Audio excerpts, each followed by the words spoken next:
আজকে আমাদের স্কুলের রিইউনিয়ন। তো সাত সকালে স্নান করে আবার স্কুলের পথে, ভাবতেই গায়ে কাঁটা দিচ্ছে। সেই মাধ্যমিকের পর রেজাল্ট নিয়ে স্যারেদের প্রণাম করে, দিদিদের পায়ে হাত দিয়ে প্রণাম করে, বড়দির আশীর্বাদ নিয়ে স্কুল ছেড়েছিলাম। তারপর আজ আবার সেই স্কুলের পথে, মানে অসম্ভব ভালো লাগছে যে জুনিয়র বোনটি বা বন্ধু আমাকে এই স্কুলের গ্রুপে ঢুকিয়েছে, বা আমার যে বন্ধু ঢুকিয়েছে আমাকে এই স্কুলের গ্রুপে, তাদেরকে আমি অসংখ্য ভালোবাসা, ধন্যবাদ এবং তাদেরকে কৃতজ্ঞতা জানাই। মানে আমার ভীষণ ভালো লাগছে। চলুন যাই আমাদের সেই পুরনো দিনের বাংলা মিডিয়াম স্কুলে কি হচ্ছে এক ঝলক দেখে নিই।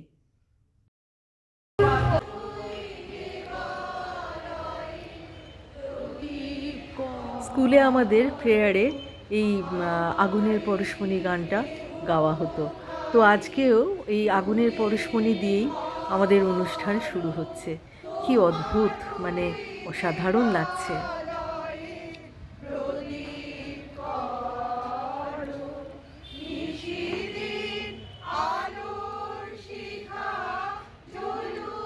মনে হয় সেগুলো আমরা যদি আগে থেকেই শুরু করে দিই তাহলে সকলের কথা শোনার সময়টা পাওয়া যায়। আমি প্রথমে ডেকে নিচ্ছি শম্পা ভট্টাচার্য, স্কুল জীবনে যিনি শম্পা ভট্টাচার্য ছিলেন এবং পরে হয়েছেন শম্পা বড়ুয়া। শম্পাদি আমাদের কাছে এসে শম্পাদি স্কুল জীবনের কিছু কথা আমাদের সঙ্গে বলতে চায়। শম্পাদি এবছর একটা কবিতাও লিখেছে আমাদের ম্যাগাজিনে। আর এটাও আমি বলতে চাই যে সব কিছুই কিন্তু আমাদের নিজেদের। অনেকবার বলার পরে যখন লেখা কারোর কাছ থেকে পাই না, বা অনেক আশা করার পরেও একটু যখন চেষ্টা থাকে যে অমুক অমুক দা বা অমুক বোন বা তমুক বোন লেখা দেবে, তারপরে আমরা সেই লেখা পাই না, আমাদের একটু দুঃখ হয় বারবার। কলকাতায় তো এটা তো একটা স্বপ্নের জায়গা। সত্যি কথা বলতে গেলে আমরা যারা বেরিয়ে গেছি, এত বছর হয়ে গেছে, 44-45 বছর পার হয়ে গেছে, এখন আমাদের ফিরে আসাটা একটা বিরাট ব্যাপার। ফিরে পাওয়া, ফিরে দেখা, ছোট ছোট স্মৃতিগুলো, ছোট ছোট ঘটনাগুলো, আর এই আমাদের সেই।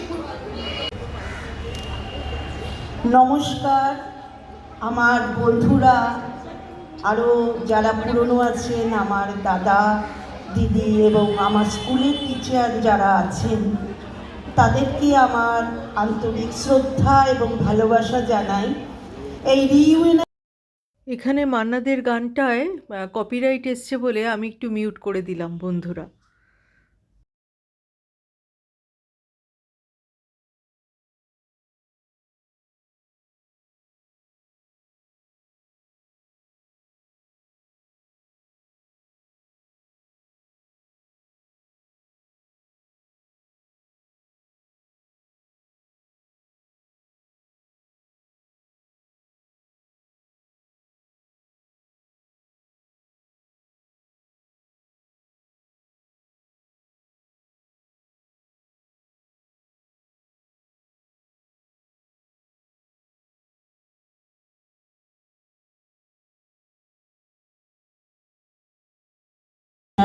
কখনো একটু মনে দুঃখ নিয়ে বাড়ি ফিরেছে, কিন্তু বেশিরভাগ সময় মনটা খুব আনন্দ হয়ে বাড়ি গেছে, তাই তো?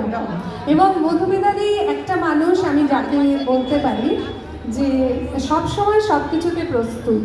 আর দিদির এই হাসি, দিদি নিজে আমাদের সঙ্গে যেভাবে নিজেকে জড়িয়ে নিয়েছে, আমি তো ভাবতেই পারি না মঞ্চে একটা অনুষ্ঠান হবে এবং আমি দিদিকে ডাকবো। আর তোমারও সেই কবিতাটা আমরা তো সবাই জানি, অভয়া নির্ভয়া নানা রকম ঘটনা ঘটে চলেছে, তার মধ্যে সব কিছুকে নিয়েই আমাদের চলতে হচ্ছে। তার সেই বিষয়ে একটি কবিতা, কবিতার নাম অভিযোজন সার কথা। অনেক হলো দুর্গা মাতর, পার্বণ আজ না হয় থাক, এবার মেয়ে শরীর জুড়ে গোটা দুয়েক অস্ত্ররা। আমাদের সময়কার কেমিস্ট্রি টিচার রীতাদি এতদিন জীবিত ছিলেন, সম্প্রতি উনি মারা গিয়েছেন।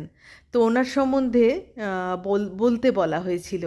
তো অনেকেই ওনার সম্বন্ধে বলছে, শুনুন রীতাদি সম্বন্ধে কি বলা হচ্ছে। তখন তো আমাদের একটা সাংঘাতিক জড়তা, যদিও বাবার কাছে আমি কিছু ইংরেজি শিখতাম, মানে ইংরেজি শেখাটা আমার একেবারে থেমে যায়নি, কিন্তু রীতাদির ক্লাসটা খুব অদ্ভুত ছিল যে ওনার ক্লাসে কোনো বাংলা শব্দ উচ্চারণ করতে দিতেন না। উনি বলতেন মানে ডাস্টারটা নিয়ে এসো, এটাও আমি ইংরেজিতে বলবো এবং তুমি নিয়ে এসে সেটা যে রাখবে সেটাও একটা কথা বলবে, মানে একটা শব্দ উচ্চারণ করলেও সেটা বলবে। তো সেইটা আমার একটা অদ্ভুত শিক্ষা মনে হয়েছিল এবং বড় হয়ে পরবর্তীকালে বুঝেছি যে সত্যি কথা, একটা শব্দ ব্যবহার করা ইংরেজিতে সেটাই জরুরি, মানে গ্রামার মেনটেন করে আমাদের যে ইংরেজি বলাটা আমরা চেষ্টা করি বাংলা মিডিয়ামের ছাত্রছাত্রীরা, এবং যেটাতে আমরা অনেক সময় খুব ভেঙেও পড়ি, মানে আমার নিজের অভিজ্ঞতাও সেরকম আছে। কিন্তু কথা বলতে পারাটা একদম আলাদা একটা বিষয়। সেটা আমার মনে হয় দিদি খুব বিদেশেও বেড়াতে যেতেন, হয়তো সেখানে গিয়েও সেটা উনি সঞ্চয় করে এনেছিলেন। আর এই মুহূর্তে আমি আমার মানে জীবনের একটা ধারা খুঁজে পেয়েছি পাহাড়ে বেড়াতে গিয়ে। একসময় ট্রেকিং করতাম, এখন বয়স বেড়েছে এবং ভারী চেহারার জন্য অতটা পারি না, কিন্তু বেড়াতে যাই এবং সেটা হিমালয় যাওয়ারই চেষ্টা করি। এবছর স্পিতি ভ্যালি গেছিলাম একা, একেবারে যাকে বলে একা, প্রথম থেকে শেষ অবধি নিজের তৈরি করা একটা রুট চার্ট তৈরি করে এবং একজন এজেন্সির থেকে গাড়ি নিয়ে আমি গেছিলাম। আমি সত্যি কথা বলতে কি বাবা মাকে যেমন সেখানে গিয়ে মিস করেছি, আমার যাদের সঙ্গে আমি বেড়াতে গেছি তাদের, আমি অদ্ভুতভাবে ওখানে গিয়ে আমার প্রত্যেকটা মনাস্ট্রিতে গিয়ে আমার রীতাদির কথা মনে পড়েছে। হয়তো মানুষটা চলে গেছেন বলেই আরও বেশি করে মনে পড়েছে, কারণ মানে জীবনে থাকলে তাকে যতটা না মনে পড়ে, তিনি চলে গেলে অনেক বেশি তাকে আমরা তার স্মৃতিটাকে অনেক বেশি নাড়াচাড়া করি আর কি। তো প্রত্যেকটা মনাস্ট্রিতে গিয়ে বুদ্ধদেবের মূর্তি দেখেছি আর আমার মনে হয়েছে যে এই যে একা আসার এত কিছু, আমার দিদি যে কবিতাটা বললেন, এরকম ঘটনা এখন আকছার ঘটছে, তবু আমি যে যাওয়ার সাহস পাই সেটা একেবারে রীতাদির জন্য, অন্য কারোর জন্য নয়। কারণ উনি মানস সরোবর একা গেছিলেন এবং আমাকে স্কুলে ডেকে, আমি তখন পাশ করে বেরিয়ে গেছি এখান থেকে কলেজে, তখন কলেজে মনে হয় আমার শেষ হয়ে গেছে, সেই সময়টাতে উনি আমাকে আলাদা করে ডেকেছিলেন একজন ছাত্রীর মাধ্যমে, যে আমি অনেক ছবি তুলেছি, তুই ছবিগুলো দেখে যা। আর যে এই যে গলায় ক্যামেরাটা ঝুলিয়ে রয়েছি সেটাও রীতাদির দেয়া, তাই মানে রীতাদির জন্যই আমি ছবি তুলতে পারি। শিখেছি অন্য জায়গায়, কিন্তু ওই যে ওনাকে দেখতাম যে একজন অত ছবি তুলছেন, আমরা না এগুলো সাধারণত ক্যামেরাম্যান বলি, হ্যাঁ সোলো ট্রাভেলার বলতে একজন পুরুষ মানুষ বুঝি, কিন্তু রীতাদির কাছ থেকে আমার শেখা যে না, এগুলো ইউনিভার্সাল, এগুলো কোনো জেন্ডার হয় না। তাই রীতাদিকে আমি মানে সব সময় মনে করি, মানে ওনাকে ভুলে যাওয়ার হয়তো আমি আমার যদি অ্যালজাইমার না হয়, আমি হয়তো আমার জীবনের শেষ মুহূর্তে ওনাকে মনে করবো।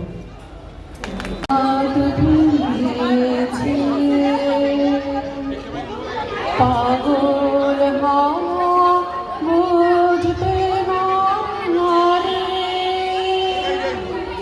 ডাক পড়েছে কোথায় রে, পাগল হওয়া বুঝতে না রে, ডাক পড়েছে কোথায় রে, ফুলের বনে যার পাশে যার তারে লাগে ভালো, ও রজনী গন্ধা তোমার গন্ধ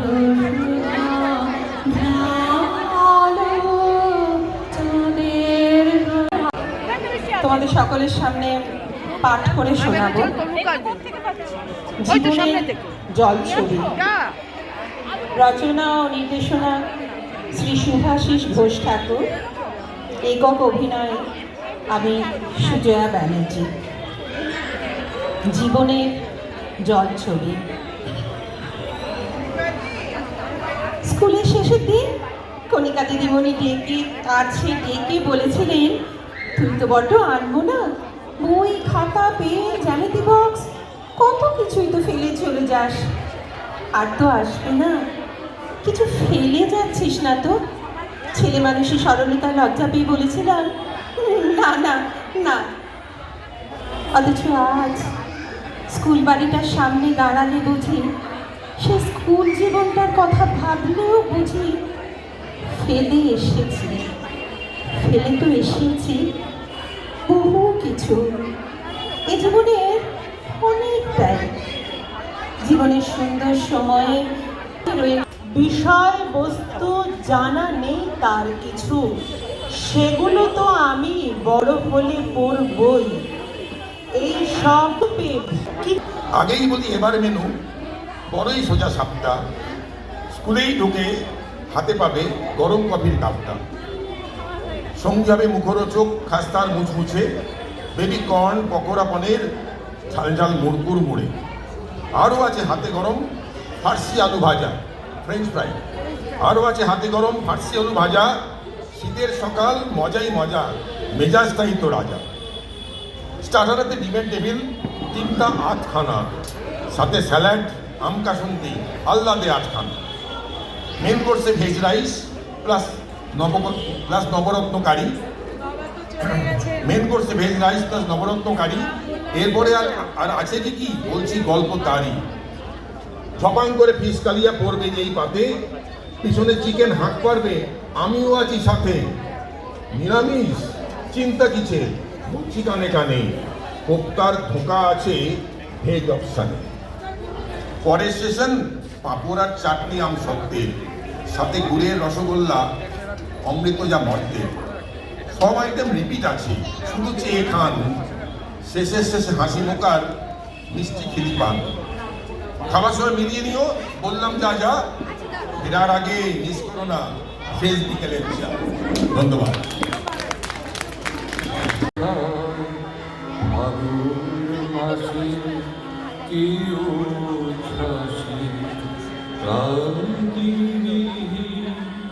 ফুল ফোটানোর খেলা,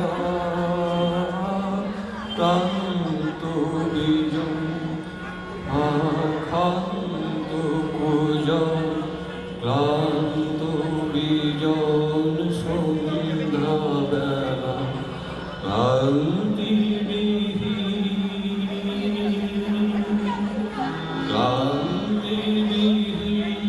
ফুল ফোটানোর খেলা,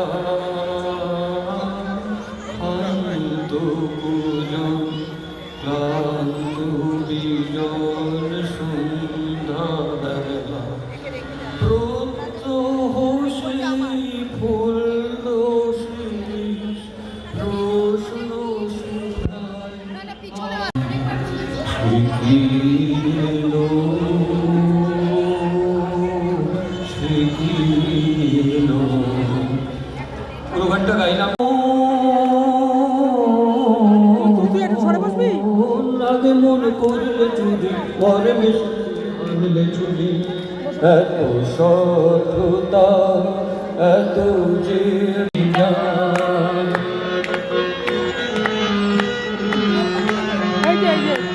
নাচ তোরা ওখানে গিয়ে নাচ, ওখানে গিয়ে নাচ।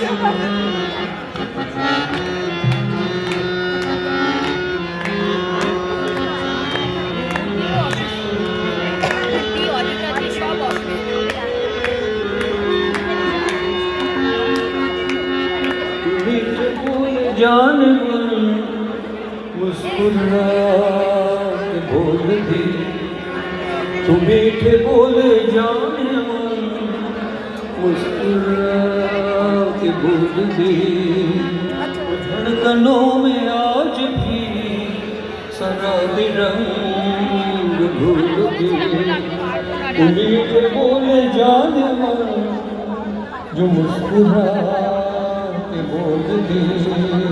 वो धड़कनों में आज भी शराबी रंग घोल दी। ओ सनम मैं तेरी आस है। উজ্জয়িনী এবং সন্ধ্যা, না এই অঞ্জলি দি না, ইনি উজ্জয়িনী এবং সন্ধ্যা আমাদের পুরনো টিচার, আমরা পেয়েছি। এই এখন যে হেডমিস্ট্রেস উনি এখন শুক্লাদি তুমি কোথায়? এখানটায় চলে এসো। শুক্লাদি, ঋতুপর্ণা, আমি, উজ্জয়িনী, সন্ধ্যা, সুব্রত দা, তুই একদম সামনে চলে আয়। আমরা সবাই একটু এই সুন্দর মুহূর্তটাকে উপভোগ করবো। হাততালি দাও।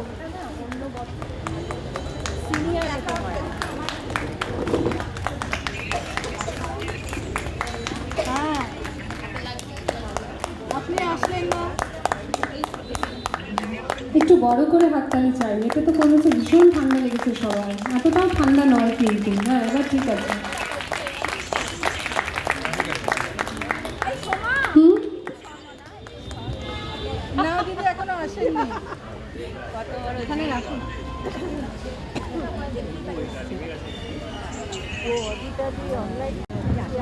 এইখানটা বসে না ওখানে স্যাররা বলছিল একসঙ্গে দিও না। আচ্ছা আমি একটু অনুরোধ করব, শুক্লাদির সামনে এসো একটুখানি। শুক্লাদিকে আমি দেখতেই পাচ্ছি না। হ্যাঁ এখানটা একটুখানি, ও অনন্যাদি শুক্লাদি এই দিকটা চলে এসো না, আমাদের বরণটা তো এবার করতে হবে, তারপরে তো কেক কাটা। আপনার ছবি হচ্ছে বরণটা করতে হবে তো, চন্দনটা ওখানে আছে। শুক্লাদি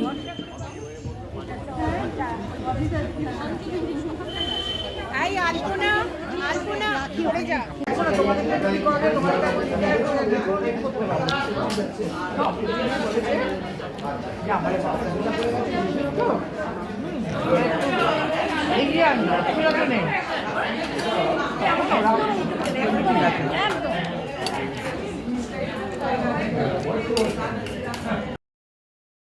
এরপর আমাদের লাঞ্চ ছিল। লাঞ্চে খুব ভালো মেনু ছিল, ফ্রাইড রাইস, তারপরে ডিমের ডেভিল, তারপরে মিক্স ভেজ, তারপরে ফিশ কষা, রুই মাছের কালিয়া, চিকেন কষা, চাটনি, পাঁপড়, গুড়ের রসগোল্লা। লাঞ্চটা সেই ক্লাসরুমে টেবিল চেয়ার না, বেঞ্চিতে বসে খেতে খেতে সেই সরস্বতী পুজো মনে পড়ে গেল।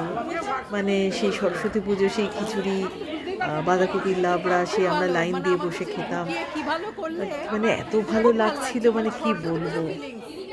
সরস্বতী পুজোর মতো মনে হচ্ছে। হ্যাঁ